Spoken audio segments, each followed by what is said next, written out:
அனைவருக்கும் வணக்கம். Welcome to புஷ்பாவின் சமையல். எல்லாரும் எப்படி இருக்கீங்க? நல்லா இருக்கீங்களா?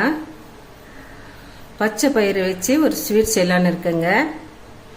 பச்சை பயிறு ஒரு கப் எடுத்துருக்கேன். கடாய் வச்சு பச்சை பயிர் போட்டு வறுத்து எடுத்துக்கலாங்க. பயிர் சூடு ஏறினா போதுங்க. லைட்டாக சூடு ஆறினோன்னா மிக்சி ஜாரில் பவுட்ரு பண்ணிக்கலாம். பவுட்ரு பண்ணி ஜலிச்சு எடுத்துன்னு வந்துடலாங்க. உள்ளாட பவுட்ரு பண்ணியாச்சு.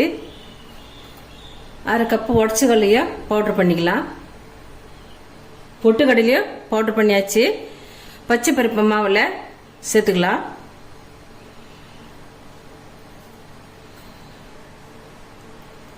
ஒரு பாத்திரத்தை வச்சு 1.5 கப்பு தண்ணி சேர்த்துக்கிறேன்.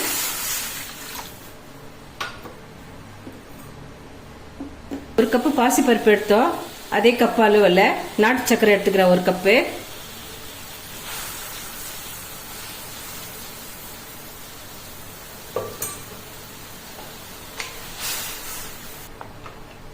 இதுக்கு பாகு பார்த்தெல்லாம் தேவையில்லைங்க, கரைஞ்சா போதும். ஒரு 1/4 ஸ்பூன் ஏலக்காய் பொடி போட்டுக்கிறேன்.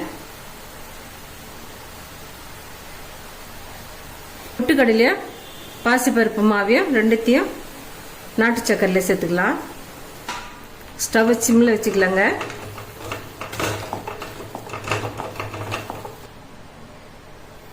நெய் கொஞ்சம் கொஞ்சமாக சேர்த்துக்கலாம்.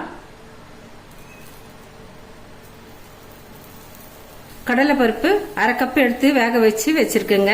இந்த கடலை பருப்பையும் சேர்த்துக்கிறேன். பாசி பருப்பு ஸ்வீட் ரெடி ஆயிடுதுங்க. நெய்யிலேயே நல்லா வெந்துடுது. மாவு இறக்கிடலாம்.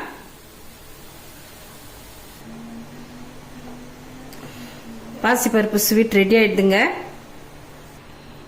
பாசிப்பருப்பில் ஒரு ஸ்வீட் செஞ்சுருக்கேங்க. உட்கார மாதிரி தான். உட்கார பச்சரிசியில் செய்வாங்க. நான் பச்சை பயிரில் செய்திருக்கிறேன். ரொம்ப சத்து. வெல்லத்துக்கு பதிலாக நாட்டு சக்கரை போட்டிருக்கேங்க. ரொம்ப டேஸ்டாக இருக்கும். ரொம்ப ஹெல்த்தியாகவும் கூட. பச்சை பயிர் குளிர்ச்சிங்க. இந்த வெய்ய நேரத்தில் இந்த மாதிரி பச்சை பயிரில் செய்து சாப்பிட்டா உடம்புக்கு குளிர்ச்சியாக இருக்கும். இந்த ரெசிபி உங்களுக்கு பிடிச்சிருந்தா நம்ம சேனலை சப்போர்ட் பண்ணி சப்ஸ்கிரைப் பண்ணுங்கள். தேங்க்யூ.